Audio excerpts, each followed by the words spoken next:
Welcome to Fire Engineering Radio and to our show, Pride and Ownership, The Love for the Job. I'm your host, Chief Rick Lasky. We were visiting with Professor Glenn Corbett last time and about some great information regarding fires at places of public assembly and some historical significances with those. And Glenny's just, again, that wealth of information.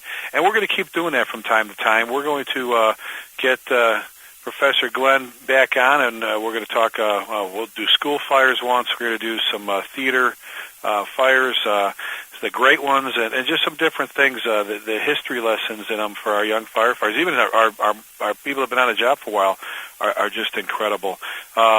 The Highland Village Fire Department, Highland Village, Texas, did something pretty cool the other day. They opened up a brand new firehouse and toned it out, did the hose uncoupling, the whole 9 yards, and it was a really cool day for Chief Tatum and the troops there. Very, very special day, and just one more department doing another ceremony to get things going where it needs to go. Coppell, Texas, is going to be holding their 50th anniversary. They've got another incredible day planned for. Actually, it's a week-long event, but focuses really on a couple days, and they've got Randy Mantooth from Emergency, Johnny Gage coming out as a guest speaker, and these guys like we talked about a few shows ago, they designed with their firefighters the front piece that they're wearing on their helmet all year long that the men and women will be able to keep when it's over with. But great stuff going on. We were with them this morning at 2:00 in the morning at a third alarm strip mall fire, and they kicked its butt, man. They just did a great job from command all the way down, all the way back up. All the hard-working men and women did a great job out there. So, hey, we did something pretty cool here. We made history in Texas, and I wanted to be able to spend a few minutes and visit with you on it and invite one of our guys on to talk to you about just what impact this has all had on our community, our firefighters, and wanted to focus on honor guards today. I was pretty proud. We made history right in Texas with our inaugural Pipes, Drums, and Honor Guard Symposium held here in May. What an incredible symposium. 250 plus attendees representing probably 25 states. Just chock full of great instruction. We'll talk about that in a little bit. We're going to be doing it again next year, obviously, and for years to come, and it's going to keep growing. We had to turn people away 2 months early, and then hopefully next year we'll be able to open the numbers up a little bit to get more folks involved. But, when we're talking about all this pride and ownership stuff and getting people back to where it should be and what kind of, how these things get instilled in your organization. When different people ask you questions, how do you build morale? How do you get things going? How do you get guys feeling good about the job again? And what are some of the little things and big things you can do to get things rocking and rolling again, or get things really feeling good within your organization? And I'm telling you, I'm here to tell you right now, one of them is, if you don't, hopefully you do. If you don't, is creating this, establishing your own honor guard unit. What that does, I know what our honor guard and our pipes and drums here have done in Louisville. I often refer to them as our Blue Angels. The entire department, our city has embraced the programs, and we're so damn proud of these people, the work they put into it, and again, you can't stand there with that shiver, and not just feel incredible watching them go to work and what they have to do. So with that, I've got a very special guest with us today. Jim Byers is a firefighter paramedic with the Louisville Fire Department right here in Texas. He's our Honor Guard commander. He's also the current president of the North Texas Honor Guard Society, and we'll visit a little bit more on how that started and everything. But we're excited to have Jimmy here on the show. Jimmy, welcome, buddy. Good morning, Chief. How are you this morning? I'm doing good, pal, and I appreciate you coming on. I mean, I know you're still kind of winding down after the symposium and all the hard work that you did. I got to ask you, I mean, did you ever think that this thing would have grown to how it did? I mean, this started out as just such a very basic, let's get a few folks together. I mean, what were your thoughts when you saw this thing unfolding? Take it beyond registration, but opening ceremony day. It was the most amazing thing I'd ever seen, and I never expected it to be so big. I didn't sleep for 4 days before there. I was so nervous because of the opening ceremony, and everything in my mind had to be completely perfect.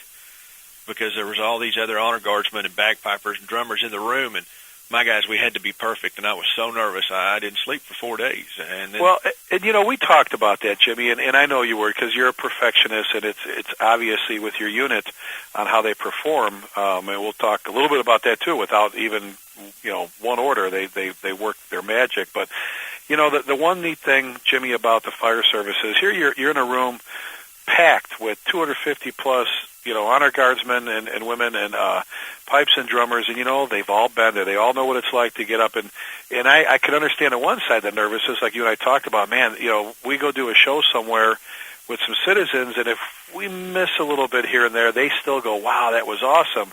But when it's your own people, and especially people that do what we do, you're kind of worried that they sit there, they're proud, they support you, and even though you did, even if somebody had, taken a different step or something, they've all been there. And that's the cool thing about the fire service family and about the brothers and sisters that are in the honor guard units, is they know what it's like to go through that, Jimmy. They do. And you work yourself up to that point, and they treated us so good. After we were done, everybody came up and they were like, "Man, your team is so good. We hope we get to your level." And I was thinking, there's some teams out there that I wish I could get to their level, and there's such a camaraderie. It's amazing between the honor guard teams in this area. It just seems that everybody, you check your ego at the door. When you come in, we're all equals, and that's an amazing feeling. Oh, and I think now your first time performing, if you will, wasn't it for Captain Flanagan's retirement ceremony? If I remember right, or was it before that? It was before that. Our first true public performance was the Christmas parade. Oh, that's right. That's right. And I'm thinking more or less, ceremonies. And yeah, because, between you and again, you've established this rapport with our police department. We joke about the fact that we get along so well with our cops. It's scary. We really do. And the honor guard units work so well together. Watching you do some funerals and some parades and the 4th of July, that's pretty awesome. I forgot all about that. I just remember you guys, I was just so taken back by watching you perform for Captain Flanagan's retirement ceremony. That it was just too cool. Let's just kind of jump to. Well, wait a minute, let me back up for a second. Symposium-wise, let's talk about that. Okay. I know there's some people you had. Let's talk about. First, talk about Wendy and what she was able to do for you at this program. Wendy Norris is a chaplain, a fire chaplain, and she's a member of the Fire Chaplain Federation, National Federation of Fire Chaplains, and she's attached to the National Fallen Firefighters Foundation and their memorial committee and things of that nature. And they've created some things called LAST teams, and they're local state assistant teams. And basically what they do is anytime that there's a line of duty death, they respond out there. They call, and if there's a need for assistance, they respond out there, and they help them through the entire process with paperwork for the federal government and things like this, and then help them through the process all the way from the beginning all the way to the end, to support for the families and support for the firefighters at the stations.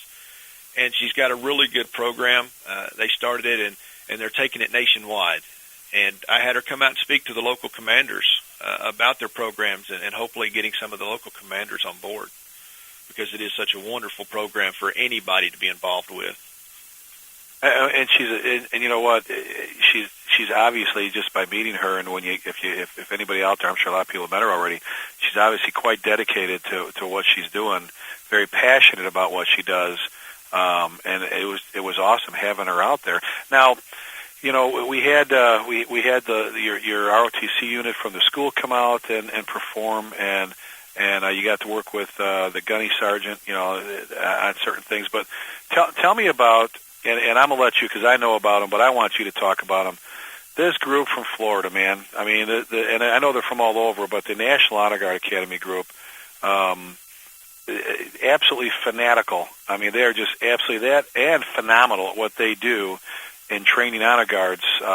Tell me a little bit about that. Tell our listeners. I mean, a lot of folks. There's folks that know about them. There's a lot of folks that don't, because we've got over 30,000 fire departments in the United States, and not everybody's into everything. But tell us about that group.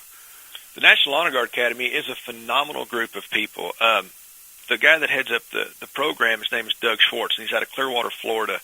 He's an amazing individual, as well as his other instructors that he has from Hartford, Connecticut area and Clearwater, Florida area. They really, truly are a group of people that are dedicated to improving honor guards nationwide. That is their goal, and they're really good at what they do. I was joking with Doug the other day. I was talking to him, and I told him that one day I was sitting here and you sent me an email, and there was this guy named Doug Schwartz, and I said I didn't know him from Adam, and this email was wonderful. He really told me how good he was, and I said, but I didn't know him. I said we get emails all the time. People tell us how good they are, but until you see him in action, you just don't know.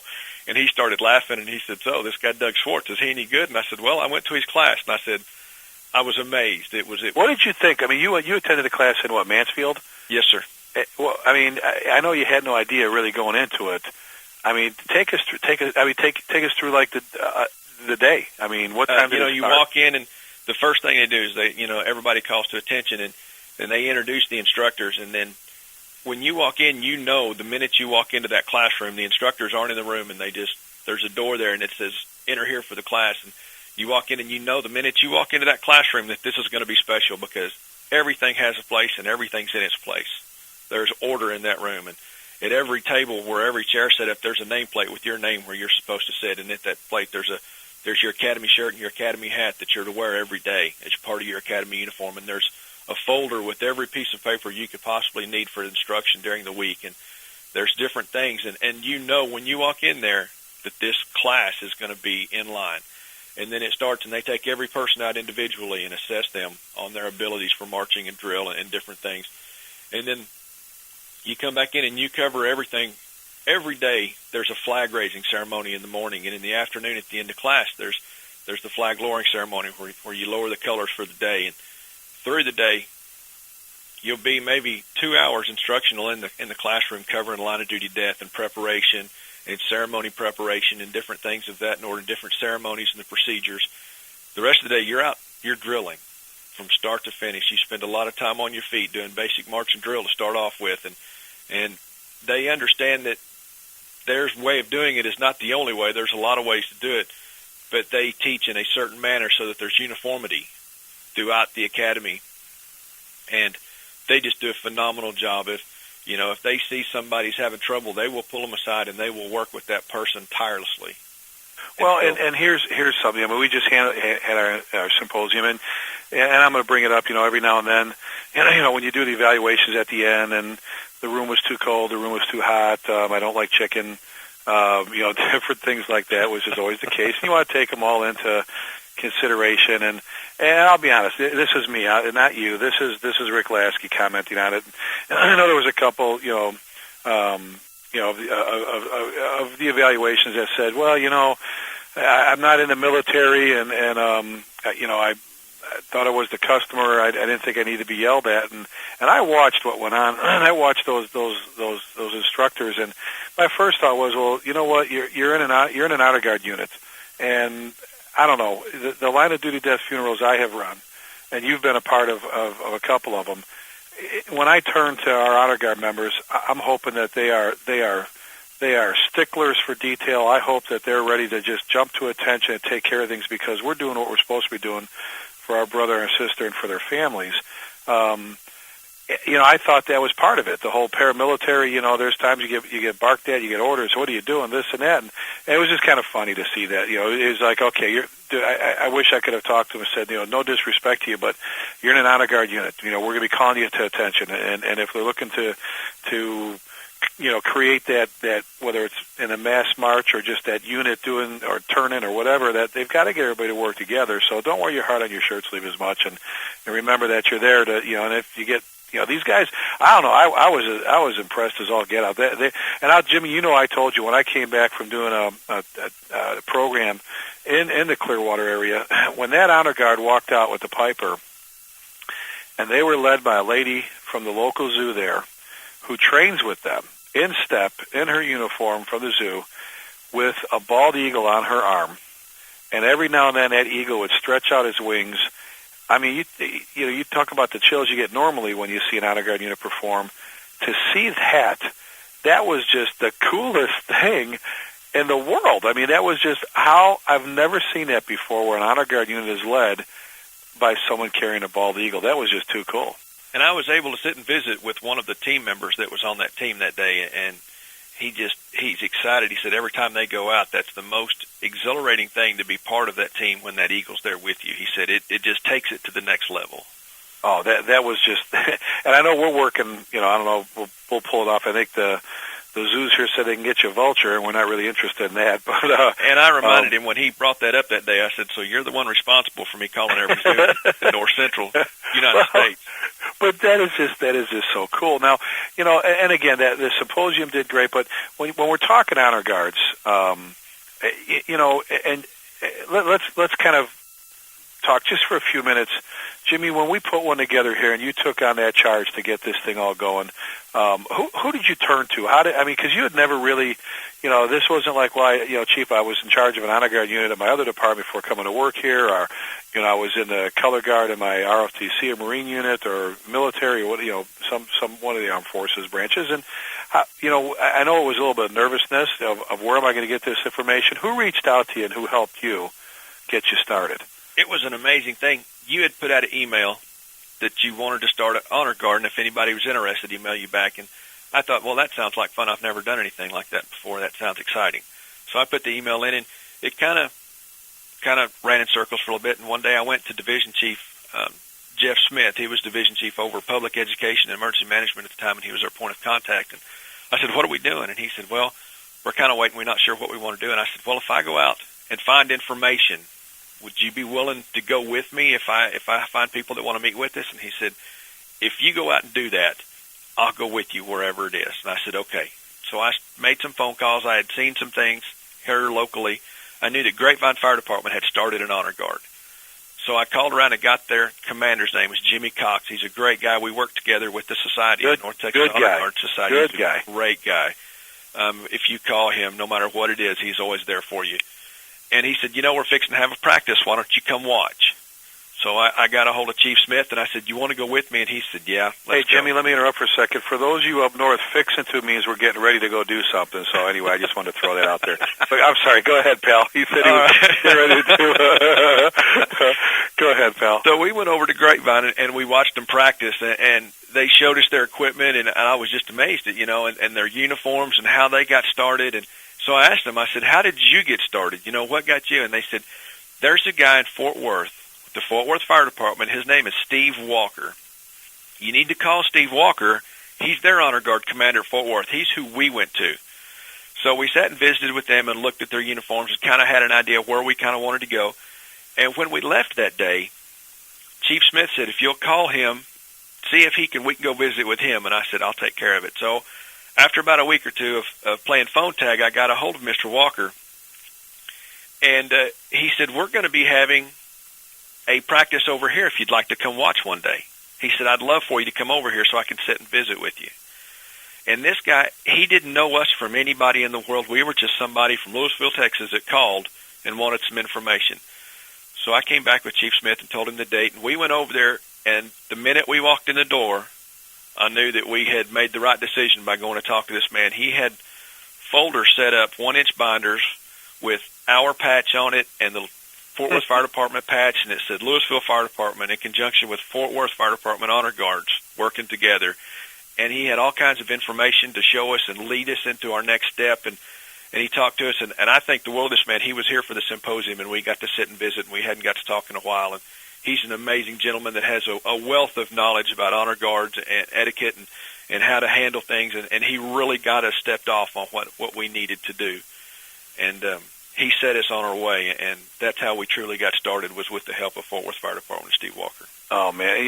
We've always talked about Fort Worth, and my brother Homer Robertson and Jimmy Tate, their union president, and their chief, Rudy Jackson, is a great guy doing it. I mean, every time I talk to guys there, they love what's going on. Which, by the way, while we're on that subject, for those departments out there, and hopefully there's a fire chief or two listening, look, if you don't have an honor guard unit, you know what? There it is. Jimmy said, send the email out. Get it started. I mean, I'm amazed and a little bit appalled sometimes. And you can send me all the emails when I go places and I find out just how hard it is that you've got these men and women, Jimmy, that want to start these units. They want to be out there, be proud, and in some cases, with the pay departments, if it wasn't for the IEFF, they wouldn't have one. how damn hard is it to give the approval to let your guy, how expensive are flags and some uniform? You know what I'm saying? I just, and most of these guys would pay for this stuff on their own. How can you, as a fire chief, not support having an honor guard unit? I'm sorry. I will argue that one forever. You can cry budget all you want. I've been there where we used to have to put in money and bring our own toilet paper, man. Throw money on the table for fuel and bring our own toilet paper. You can't tell me that you don't have a group of men and women that want to step up and do that for your department and do you proud. I don't know. You know what? Get it done. There it is. Make it happen. Come on, boss. We did the Come On Chief one not too long ago. Really, get out there, support them. You want to increase and boost morale. Support your guys with this stuff. And Jimmy, there you go. There's Fort Worth, and just what you said. Here we are back to the whole fire service family thing. You talked about 2 departments and 2 people from Grapevine, Texas, and again, another great fire chief there, Steve Bass. And then you talked about Fort Worth, just 2 people that reached out to you. Actually, not only when you reached out to them, they reached back and grabbed a hold of you and got our unit going. And they did. They really took care of us, and it was amazing to me on what you were just talking about, chiefs not supporting their guys. How many guys I spoke to in the last couple of weeks that said, "Man, we've been trying for months, and we keep going to him, showing him how we can do this for a very little amount of money," and they keep telling them we just don't have the money. And it's like they're worried about overtime issues. My guys do it for free. They understand that this is a voluntary program. When they sign on to this, there's a lot of things that they're just not going to be compensated for, and they don't care. They want to be a part of this, and these guys are starving to be a part of this. And Jimmy, and we need to mention this, this wasn't just something you guys did on a whim. You or Damien, our pipe major, for that matter. My boss, Donna Barron, my assistant city manager, and our human resources director, Melinda Gall, are 2 wonderful people to work with and for. We did probably about a 6 to 8 month part of a year study with labor attorneys and research as to, all right, if guys want to show up at a retirement ceremony, does that mean we have to pay the entire fire department that wants to come at a retirement ceremony, or the honor guard? If the honor guard wants to come display, when do we pay? When do we not pay? When do we do all this? And you know what? They worked it all out. They worked it all out for us. So we're adhering to the letter of the law. But there's a lot of these units that decide, we're going to go out, we're going to go over here, we're going to practice, we're going to do this. I think some of the whole, that's like liability. Every time you hear liability, I believe I'm a very good risk manager, Jimmy, but I think sometimes we blame budgets a little bit too much for things. And again, how hard is it? I just don't get it. I'm sure, here, let me go throw this out there. I'm sure there's a department out there that absolutely can't find the money to do any of this, and my heart goes out to you. But come on, most of the departments out there that are saying they don't have the money, we do our budgets, do it right. It's just silly. It's silly not to support it if you can. And if there's departments out there that really, truly are having a hard time finding the money, call me. Please call me or email me. I can help you do it on almost nothing. We figured out some ways to get things for, and make something out of nothing. We've made a lot of our stuff. We've made do with certain things that you can look great, a budget on a dime. So. Well, and our bosses have embraced this. We've talked about that. We work for a mayor and city council and a city manager's office that is, embracing our honor guard program and pipes and drum program is not even the best word. It's more than embracing when it comes to that kind of stuff. But again, well, let's talk about the K-Sign engine. When you're talking about you can do some things for free, we're getting ready to replace a fire engine here, and we'll replace an older engine. And I went to my boss, and you and I talked about, Jimmy. I said, do you think your unit, the North Texas Honor Guard Society, be into this? There's always the problem when we have a funeral or, that type of situation. Trying to use some of the newer pumpers with the high hose beds and the rails and everything else is difficult. I know we like them to ride their last rig sometimes. Sometimes it's just not possible. To be able to come up with a K-Sign engine, similar to what FDNY has, maybe not necessarily with the hydraulic lift in the back for the casket, but one that could be set up to be used as a flower engine or, that hearse engine, if you will. And he said, yes, we can keep it, and we're going to retrofit it. We're going to change the seats out from air pack seats to regular seats. We're gonna. I know you know, I'm stealing your thunder here, but we're gonna appeal to your unit in North Texas for some donations to get it painted, get the gold leaf done, the decals, the change over to, you know, some lights, LEDs, so we're not burning up alternators, the fixed bunting, you know, that's already pre-fitted, the parade or ornamental axes and pike poles, and take the cross lays off and you know, make them set up where they're there for fly. I mean, there's just so many things we can do to make this rig, and that's the support. And right there, we're going to do most of that through donations. But I'm glad you said that you're right. There is a way you can make this happen without a whole lot of money, pretty much for free. It's not hard. It just takes dedication and time.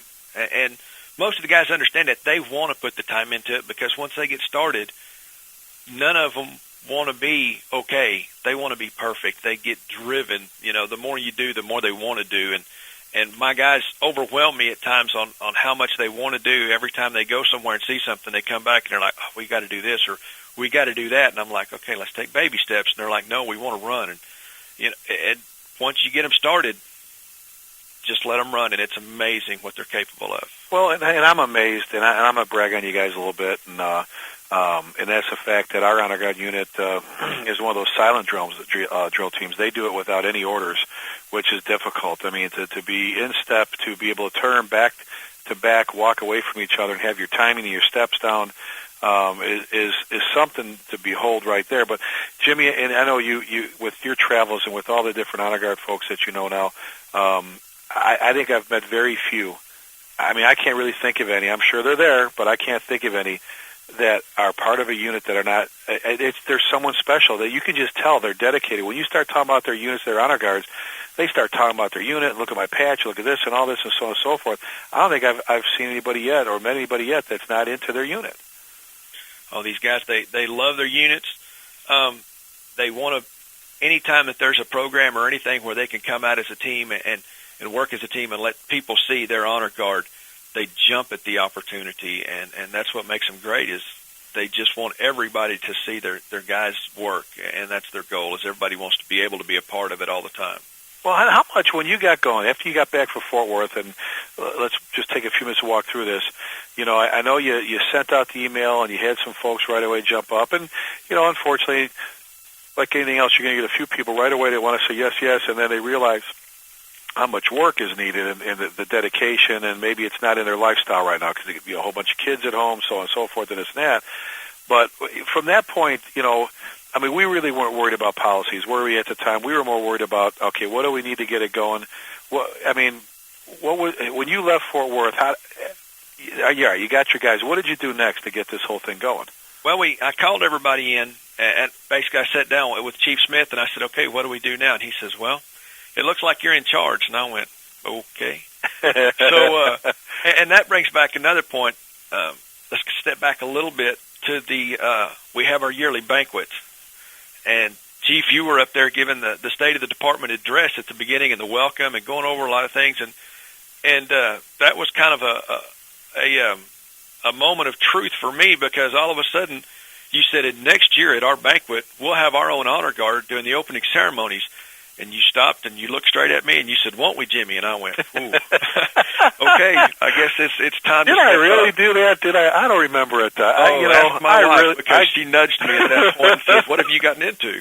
Did I do that? Yeah. So that was kind of a moment of truth, and I knew then that this was really going to happen, that this wasn't something we were still talking about. So I called a meeting of the guys that seemed truly interested in it. We sat down in a room, and I asked everybody in the room, do you have any prior military experience? And one guy said, yeah. And I said, what do we do? And he says, well, we got to learn to march. And I said, oh, that's a big step.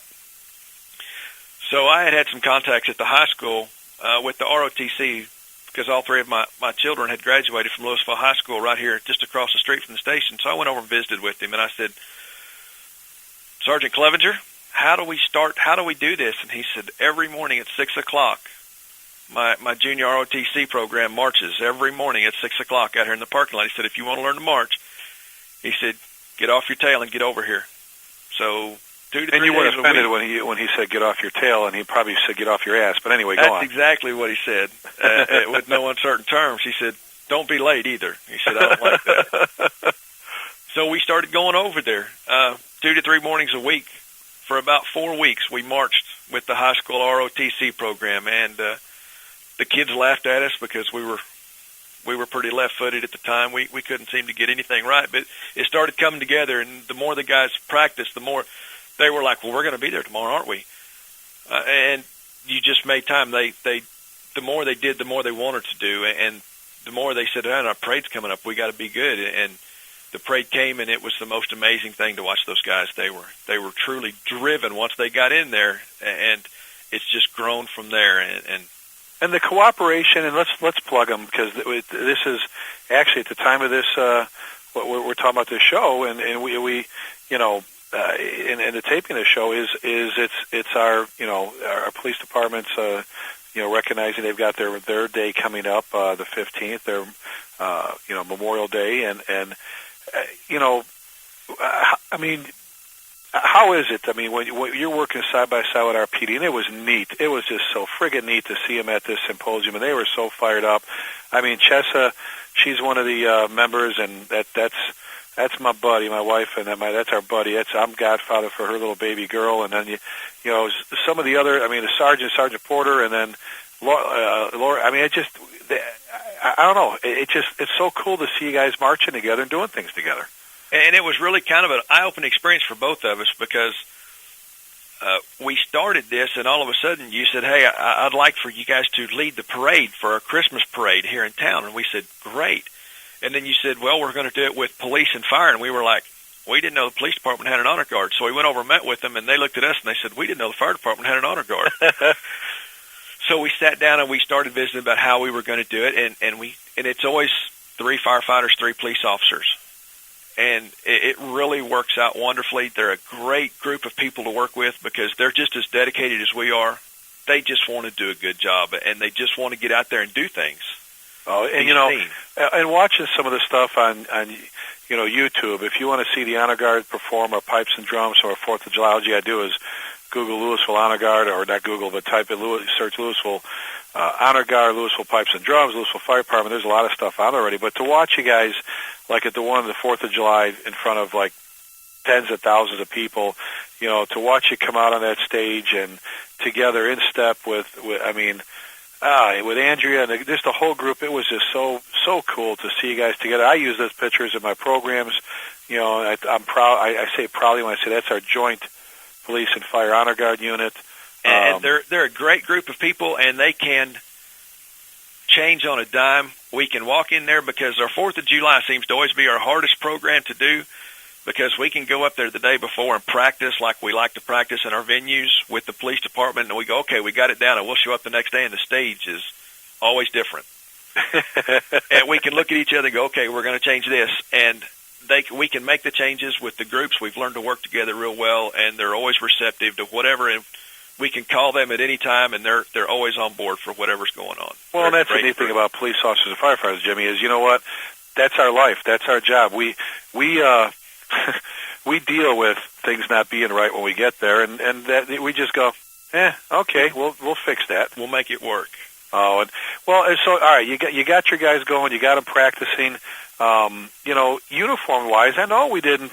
You know, I know a lot of honor guard units hold off with the red stripes on the pants until they get their marching down, because you know that can kind of draw a little bit of attention if you're out of step. But I mean, it really wasn't. It wasn't much more, Jimmy, than, you know, the flags, you know, the gloves, you know, the braids for your shoulders. I know you with your colors being the commander and the rest of the unit. And then, you know, we wanted to get you some nice shoes. I mean, we kind of built this thing. It wasn't really like, all right, we need $10,000 to get all this stuff. It was like little bits and pieces. And now I look at you guys, I'm just, wow, you know. And I mean, we didn't just roll out the checkbook right away and make this. No, we really started slow. Basically, we came to you and we talked to you about how we wanted to change the uniform, and you were pretty dedicated, you know, adamant about, I don't want the uniform, the basic uniform, to change. I want you to not be truly different from the other departments. If you've earned medals or you've earned rank, they've got to stay on your uniform. You're not going to have a uniform that doesn't have anything on it that's strictly honor guard. You need to wear So we took that and ran with it, and we started off pretty simple. We just had a red cord on our left shoulder and the shiny shoes. And then we stepped it up. You know, after my guys came to me and they said, we really want the red stripe on our pants. And you and I talked about that, and we agreed that let's make sure that we can march good first, because it draws attention if you're out of step. Well, and Jimmy, with you and with Damien, our pipe major, and I've left it up to you guys. I always have fun with that because I'm not a micromanager. When you guys come in and go, can we spend? I go, I don't know. See, Daryl Brown, our assistant chief of support and budgets, and if we got the money, let's do it. And I don't want anybody to think wrong of what I'm saying with the uniform, because I see some honor guard units that totally have a different uniform than what the normal, and they do that for a reason because they want the unit. I just wanted, for me, I just thought, you know what? Let's keep this as one. You're representing us. We're gonna tidy things up. We're gonna, you guys are gonna wear the Corfam shoes instead of the leather ones like we wear, and you're gonna have the braids, and then you're gonna have the stripes in your pants, and you're gonna have, we've got the bars for you, different units. Whether you're a diver, arson, we've got. If you're an honor guard member, you're gonna wear that award bar that resembles our nation's flag on your right chest to display proudly that you're part of that unit. But heck, we've even our pool vehicles. We even we stole your logo right off your patch that you came up with, keeping tradition alive, which is what we call the seminar for both the pipes, drummers, and honor guards. Is we stole it off our honor guards patch. That's what they're saying, keeping tradition alive. So it wasn't. I mean, we went out and we got the axes with our patch on it, but that was just not too long ago. We didn't invest a ton of money buying supplies to get this going. And it didn't take much to get us off the ground. And it seems like every year, I think I've asked for more this last year than any of the previous ones, because we wanted the custom axes this year, to do our ceremonies, because it just looks so nice to have those with our department logos carved in the axes. And it's just been little things, but it doesn't take us very much. Even now, when I add new members to bring them up to speed for their uniforms to look the same, it doesn't take very much at all. And Jimmy, this has nothing to do with me. Take Rick Lasky, your fire chief, out of the picture. But as an honor guard commander, do you feel that you are free to make decisions for your unit on how you act, how you march, what you do, when you practice, what you buy? Do you feel that you are in complete control of that? I do feel that way. I really do. And it was hard for me at first, because you're the chief, and I wanted to make sure that I ran everything past you, that what we were doing, that you felt that we weren't headed in the wrong direction, or where we weren't making bad decisions. And I've learned that I've come to you and I'd ask you, what do you think we ought to do? And you go, you just tell me what you're going to do. Well, and I joke about it when I go places. I talk about you and Damien, and it's difficult when you're not part of those decision makers with the budget process, or don't have a budget that you're you come in and you guys, and I thought it was pretty neat that you were that respectful of our administration to go, okay, I want to make sure I'm running things by them. But I just have fun with it. I tell people, you'd sit down and go, we want to get the pants, and what do you think? And I go, okay, get your pad of paper out. Are you ready? Okay, yeah, go ahead. Tell me what we do next. All right, go ask the honor guard commander. And if he's cool with it, I am. And then you look at me and give me that smirk, and Damien does the same thing, because I want you guys. And again, I'm not this is nothing about me. I think if you're a fire chief, you need to set these people free and let them. I'm telling you, boss, they will do you proud, and that's what I've tried to do here, Jimmy. I know our other chiefs have, is just, you guys are our Blue Angels, man. And as we wind things down here, I know you talked about how proud you were with the symposium, and I watched you just bursting, man. I mean, if you weren't in the shape yard with the flat top and looking like you just got out of the Marine Corps, I think you would have popped every button on your Class A coat. You were so proud. Tell me now, we've been a few years down the road, and again, what does it mean to you to be a part of the honor guard unit? Not just here, but just to be a part of an honor guard unit. What does it mean to you, and how do you feel about what that does for a fire department? Truly, the honor guard units are not just for the department. They're true ambassadors for your city and your department and every member involved. Because when they get out there, they represent everybody. They're the one unit that most people, that may be the only contact they have with that department. You truly represent your department, your city, your administration, everybody. And it's the most overwhelming feeling when things go good. And even sometimes we can go out and do our worst show ever, and 5 people will come up and pat you on the back and go, you made the hair on the back of my neck stand. That was phenomenal. And it's just Emmett Smith thought you guys, buddy. I mean, I'm sorry to interrupt you.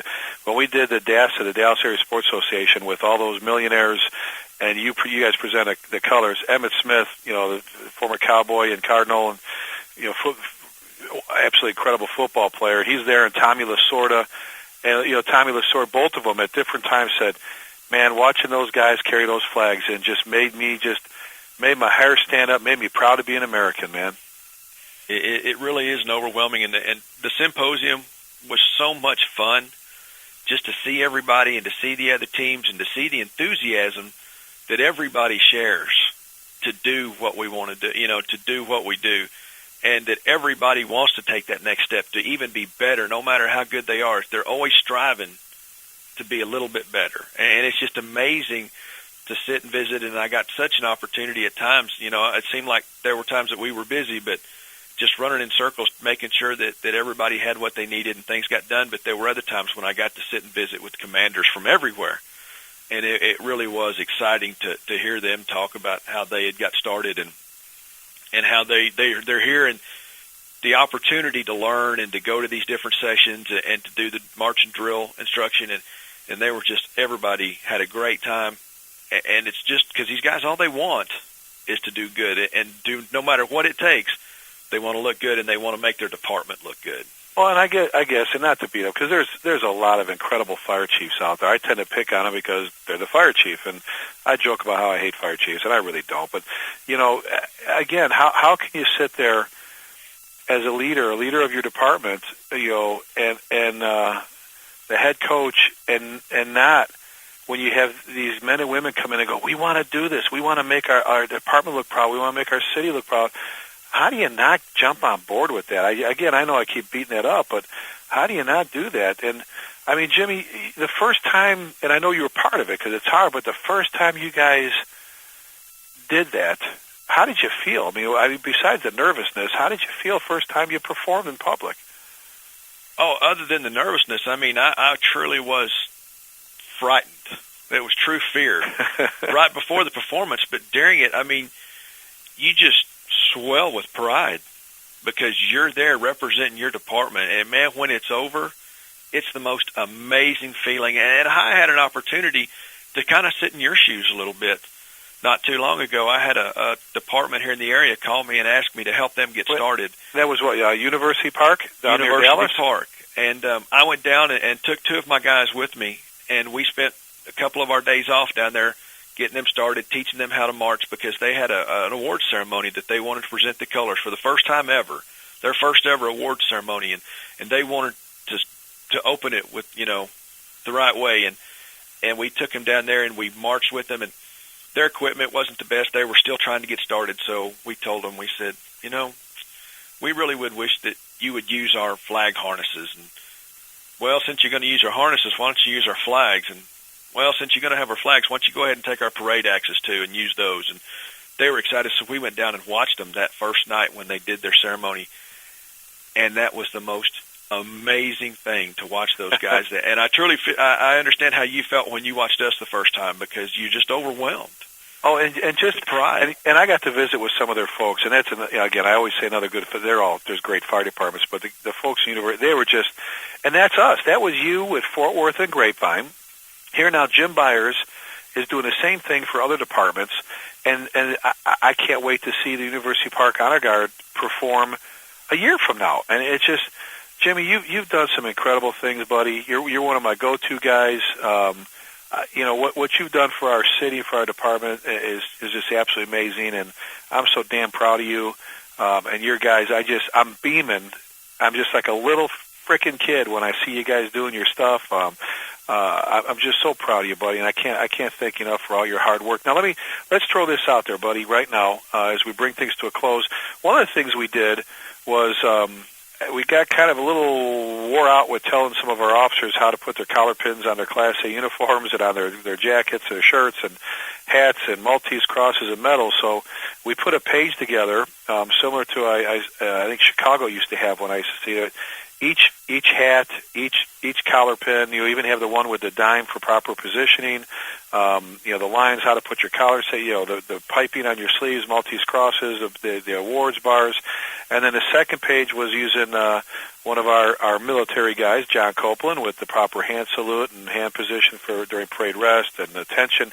When we're doing our ceremonies, a lot of our young firefighters, and I know that you do this, right? You spend time with our rookies. When our rookies go through the orientation period, you spend time with them to explain proper etiquette, don't you? Yeah, well, in fact, I just did that yesterday. We've got 3 brand new rookies on board right now that are in their day process. They're fixing to go on shift probably at the end of next week. And part of their program, every time a new guy starts, I spend, during their orientation, at least sometimes 2 hours, sometimes 2.5, and we go over flag etiquette. We go over how to wear your Class A uniform, when to wear your Class A uniform, making sure that everything's in the right plot, go over how to put their pins on it, and how to salute and how to stand when we have ceremonies, and just so that they understand that we're serious about this. Well, and Jimmy, let's do this. What would you be willing to share if Rick Lasky was with the, as Tom Freeman would say, the Bone Gap, Illinois Fire Department? With the XYZ Fire Department, and my chief says, you know what, Rick, go for it. Let's go ahead and let's do it. And I have no idea. And I heard about Jim Byers. I listened to this show, or I just heard about you. What would you be willing to do for me to get my unit going? I'm from another state. I will send you anything that I've got that you need. You can have, because I got it from somebody. They gave it to me, and now it's my turn to pass it forward. To pay Similar it forward. Like the guys from Fort Worth and did for you in Grapevine, right? Yeah, and you know what? If we need to come help you, I don't know how we could arrange it, or if you need to come here and spend some time with us, we'll do whatever it takes. If it's at all possible, we'll help you in any way, because somebody helped us, and now it's our turn to pay it back. Well, Jimmy, would you be willing? And I know you will. If let's go ahead and first off, go ahead and give the listeners your email address. It's J Byers, BYERS, at cityoflouisville.com.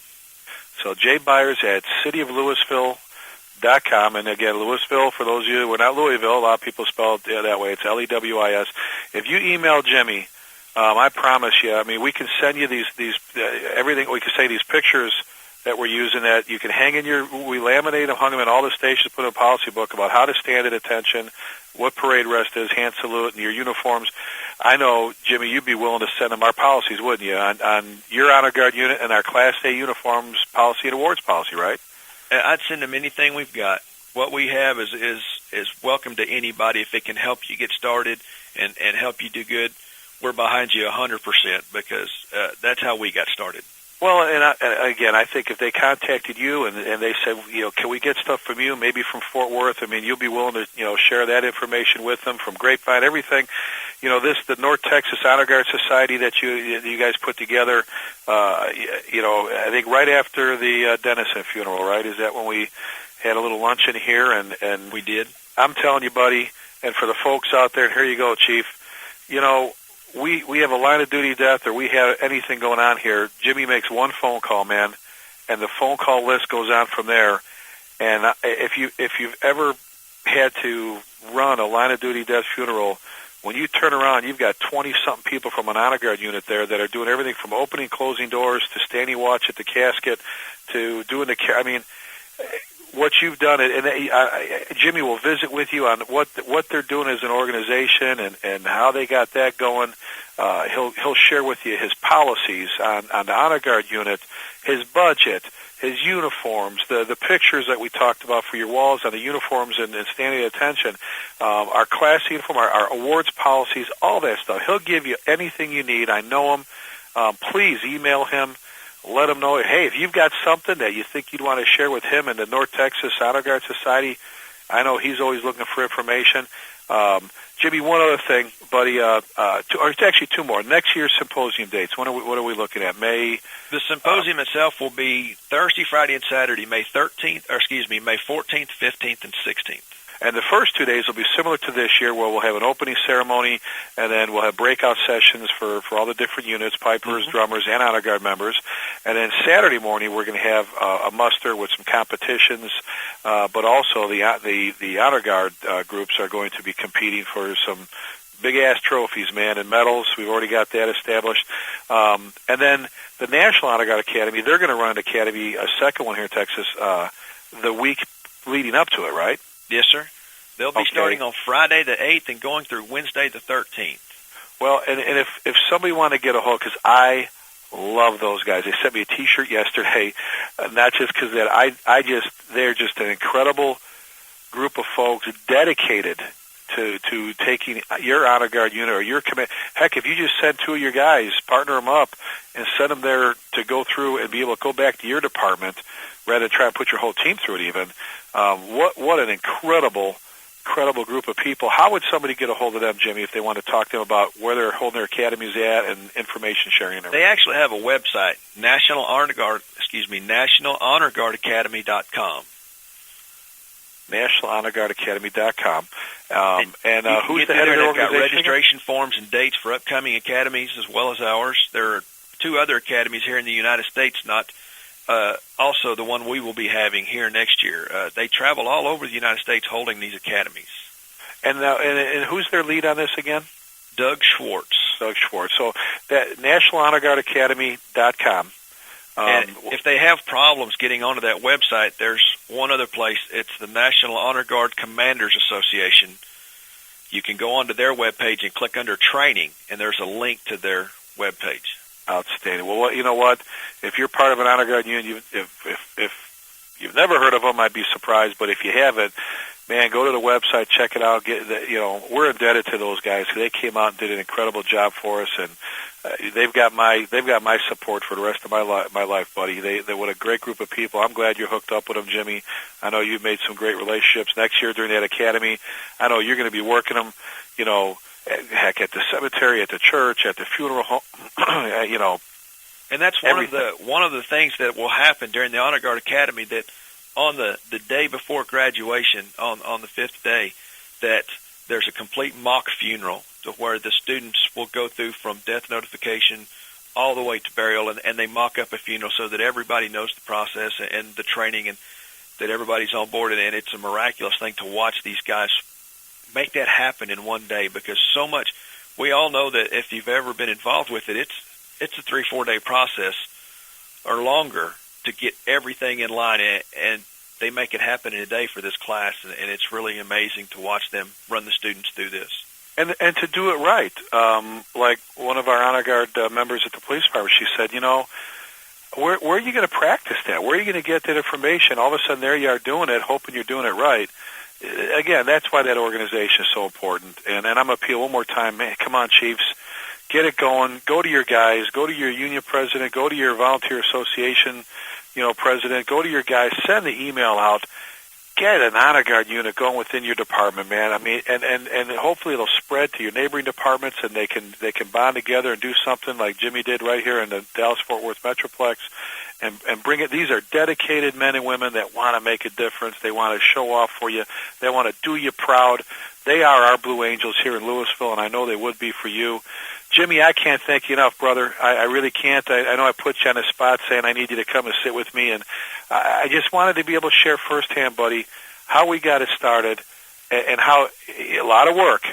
But at the same time, letting me come out here and tell everybody how we got it started. Well, and it was a lot of work, Jimmy, no doubt. I know what you went through, but at the same time, Chiefs can make it easy for their guys. If you turn around and just set them loose, man, I'm telling you, you'll have a Jim Byers step up with his crew and his guys, and just sit back, enjoy. Heck, I get the pats on the back. I didn't do nothing. They worked their asses off, and look at them. I am so damn proud of them. But Jimmy, thank you so much, buddy, for being on the show with us, pal. Thanks, Chief. Alrighty. Hey, we were visiting with Jim Byers, Honor Guard Commander with the Louisville Fire Department. Again, if you want to get a hold of Jimmy, get a hold of him at J. Byers, B-Y-E-R-S, J. B-Y-E-R-S at the cityoflouisville.com. He'd be happy to give you any information on honor guard units. We're talking about pride and ownership. We're talking about traditions. We're talking about honor. And I can't think of a better way. I did a keynote for them. I was honored to do it, and I talked about honor guard units and what they mean to us. And, you know, behind every great battle, behind every great feat, there's been a group of special people standing post, you know, and we look to our firefighters and police officers, you know, as those folks when the dust clears.